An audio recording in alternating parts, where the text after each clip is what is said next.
The pause in the landscape stretches longer than it should, a silence that presses against the senses without announcing itself. The lion's body is heavy against the earth, weight settled into dust as if the ground has begun to claim him early. His chest lifts, then hesitates, then lifts again, shallow and uneven. Flies drift near his face, testing the boundary of life, retreating only when a weak flick of skin ripples along his flank. From a distance the shape could be mistaken for rest. Lions often sleep through heat and hunger alike. But this stillness carries a different tone, one that seasoned eyes recognize without needing explanation. The muscles along his shoulders remain slack, unused, and his tail lies slack behind him, unmoving. The air around him feels held, as if the savanna itself has slowed its breathing. As the approaching figures draw closer, they do not rush. Their steps are measured, careful not to startle or assert. Dust settles quietly around their boots.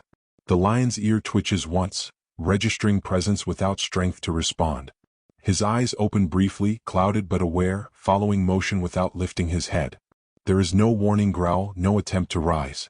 Only a low breath escapes his chest, rough with effort. The injury reveals itself gradually. One hind leg is swollen and stiff, the fur darkened by old blood and seepage. Infection has traced its way beneath the skin, stealing strength day by day, step by step, until movement became impossible. Time has worked against him patiently. Each hour without hunting, without water, without relief has narrowed his margin between endurance and collapse. He shifts slightly, the motion small but costly. A faint sound leaves him, not a roar, not a plea, just the strained release of breath as his body resists another failure. His jaw trembles once, then stills. The power that once carried him across territory now remains locked inside muscle that cannot answer command. The people stop at a respectful distance. One lowers to a knee, hands visible, posture open. Another studies the ground around the lion, noting drag marks where effort ended. No one raises their voice. The moment does not belong to urgency alone. It belongs to restraint. "Easy now," someone murmurs, barely louder than the wind brushing grass. The lion's eyes close again, not in surrender, but in exhaustion. His breathing steadies for a few seconds, then falters. Each inhale seems negotiated, earned. Flies gather closer now, bold in their confidence, and the lion no longer spares energy to chase them away. The heat presses down, indifferent. There is history written into his body. Scar tissue along his shoulder speaks of old battles survived. Worn teeth hint at years spent feeding himself through strength and skill. This injury, untreated and unseen, has undone him not through drama, but through quiet persistence. Nature has not rushed its verdict. A hand lifts slowly, stopping another from stepping closer too soon. Timing matters. Trust, even now, must be earned. The lion shifts his gaze again, fixing briefly on the nearest figure. His pupils narrow, assessing without challenge. Then his head sinks back into the dust. Around them, the savanna resumes its distant movement. Grass bends under a passing breeze. Far off, birds lift and settle again. The world continues, unconcerned, while at its center a great body lies suspended between what he was and what may still be possible. He does not close the distance right away. He stops while the lion is still a shape against the dust, while space and air remain between them. Slowly, deliberately, he lowers himself until one knee touches the ground, then the other, his body folding smaller rather than taller. He stays there, unmoving, allowing the wind to work before he does. It lifts the dry grass, carries heat, carries dust, and eventually carries his scent forward in thin, broken strands.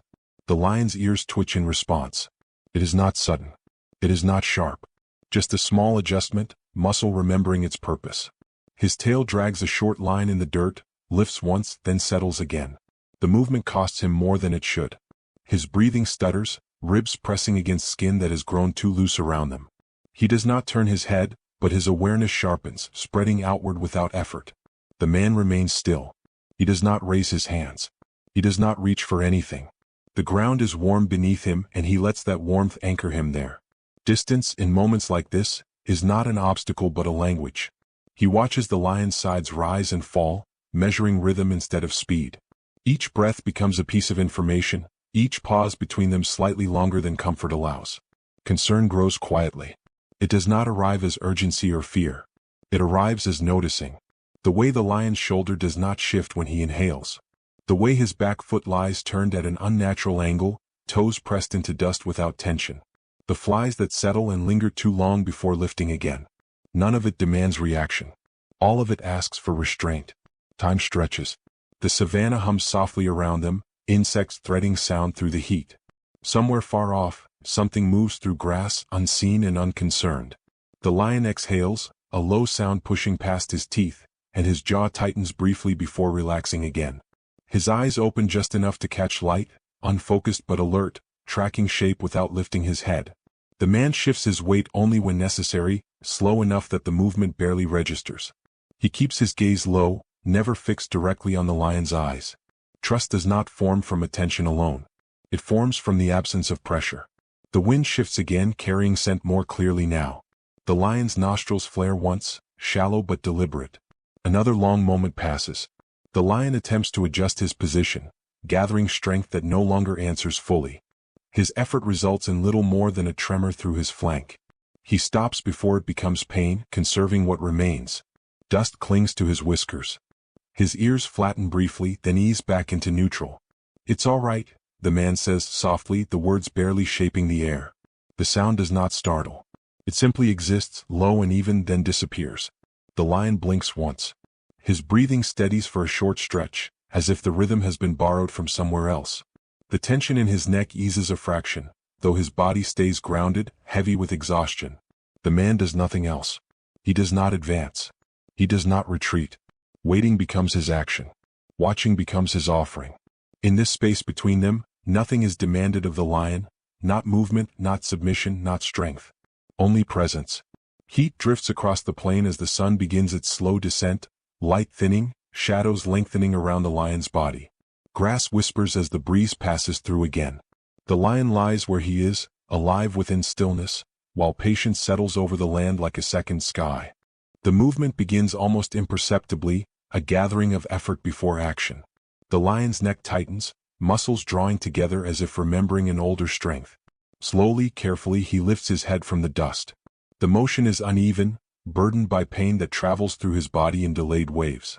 When his head settles upright, the full truth of his condition is finally visible. The wound along his hind leg has swollen beyond the shape of bone and muscle, the skin stretched tight and dark with infection. Heat radiates from it, even at a distance, the kind of warmth that signals the body has been fighting alone for too long. Each breath now pulls visibly through him, chest expanding with effort, ribs shifting under fur that no longer hides their outline. The injury has reached inward, limiting not just movement but air itself. He does not bare his teeth. He does not growl. His response is quieter than that. His eyes remain open, tracking the man where he waits, reading posture and intention with the precision of an animal who has survived by doing so. There is fatigue in that gaze but not confusion. He knows where he is. He knows who stands before him.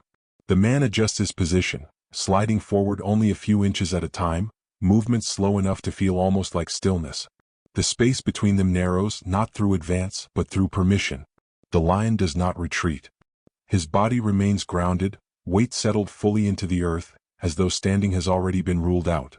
His ears tilt forward, then relax again. Breathing becomes sound.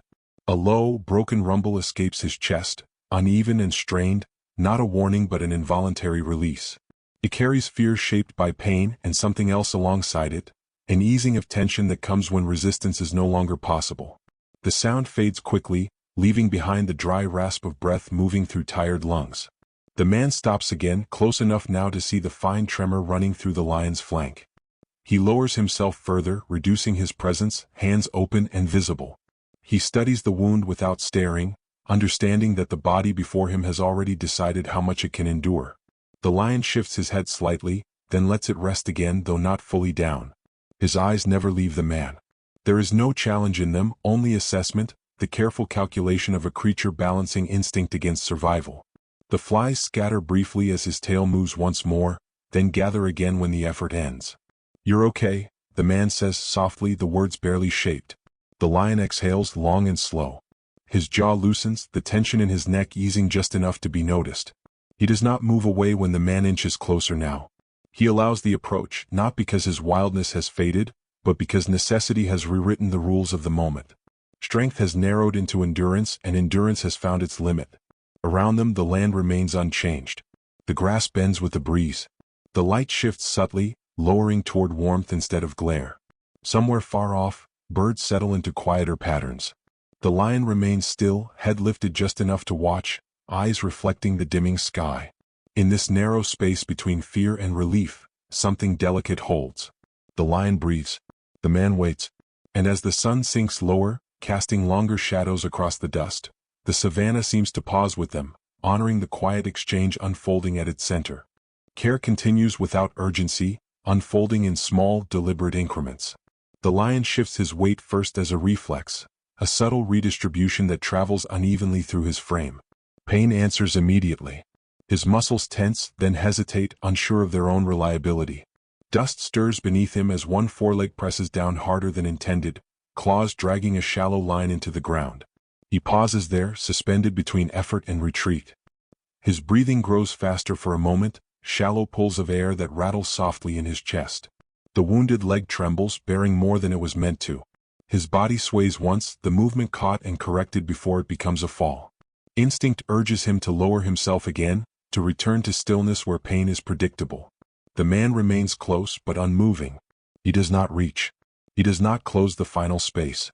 His presence is steady, contained, offering no demand the lion must answer. The waiting stretches long enough for the lion's breathing to slow again, each inhale finding a quieter rhythm. Then, with visible effort, the lion gathers himself. His shoulders tighten, muscles along his spine drawing inward as if bracing against a wave. He shifts his hindquarters, adjusting the injured leg just enough to redistribute weight. The motion is clumsy, imperfect, but it holds. His front legs straighten first, lifting his chest higher from the ground. Dust slides away from his fur as gravity loosens its grip. The rise is gradual, segmented. He pauses halfway, head low, body trembling under strain. For a moment, it seems he may sink back down. His legs quiver, sending small vibrations through his frame. The effort is silent but total. Every ounce of remaining strength is committed. Then he stands. Not tall, not steady, but upright. His legs lock into place, joints stiff and uncertain. The wounded limb barely touches the ground, resting just enough to balance, not enough to support. His sides move rapidly now, breath working hard to keep pace with the demand. Still, he remains standing, body swaying slightly but refusing collapse. The man exhales quietly, more release than sound. "That's it," he says barely above the wind. The lion does not react to the words. His attention is inward for a few seconds longer, focused entirely on maintaining balance. Then, slowly he lifts his head. The movement is smaller than before, restrained but controlled. His gaze shifts, turning back over his shoulder toward the man. They meet eyes once. There is no sound. No gesture follows. The lion does not bare his teeth or lower his head. He simply looks, holding the connection for a brief, suspended moment. His eyes are dark and steady, reflecting exhaustion rather than threat. What passes between them is not agreement or gratitude but recognition, of effort, of restraint, of the narrow space they share. The air feels heavier for it, as if meaning has settled into the silence. Neither moves. Neither breaks the moment. It exists without needing acknowledgement. After a few breaths, the lion turns his head forward again. His stance remains fragile but intact. The tremor in his legs lessens slightly as his body adapts, finding equilibrium where none existed moments before. Light shifts across the plain, softening as the sun lowers further. Shadows lengthen beneath the lion's frame, stretching across the dust. The breeze moves through the grass once more, carrying away heat and scent alike. The lion stands there, alive within effort, while the land exhales around him. No sound marks the moment's end. It simply fades, leaving behind the quiet weight of what was shared as evening settles gently over the savanna. The lion moves away without haste. At first, each step is deliberate, tested before weight is committed. His injured leg touches the ground lightly, then lifts again, learning its limits with every motion. Grass parts around his chest and shoulders as he advances, the tall stalks brushing against his fur and closing behind him. With each pace forward, his balance improves, the tremor in his frame easing as muscle and instinct settle into cooperation. He does not look back again. His focus narrows to the path ahead, to the quiet requirement of forward motion. Breathing remains audible for a time, a rough rhythm that gradually smooths as distance grows. The flies fall away, discouraged by movement, replaced by the soft sounds of grass shifting and stems bending beneath his passage. The man stays where he is. He does not rise. He does not reach for binoculars or step forward for a clearer view.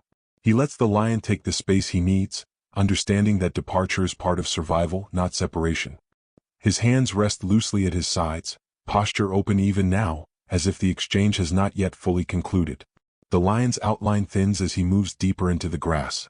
Sunlight catches briefly on the curve of his back, then fades as vegetation swallows him.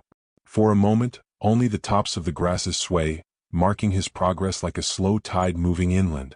Then even that sign diminishes, until there is nothing left to follow but memory. The land responds almost immediately. The tension that had lingered in the air loosens, replaced by the steady pulse of evening life. Insects resume their layered chorus. A bird lifts from nearby brush and settles again farther off. The savanna exhales, reclaiming the space the lion occupied just moments before. The man finally shifts his weight, careful not to break the calm too sharply. He remains facing the direction the lion disappeared, eyes tracing the horizon where grass meets sky. The light has changed while he watched, warming into deeper tones as the sun lowers. Shadows stretch and overlap, softening the edges of the world. He does not speak. There is nothing left to offer aloud. What he carries now is quieter than words, a recognition that what passed between him and the lion cannot be revisited or preserved.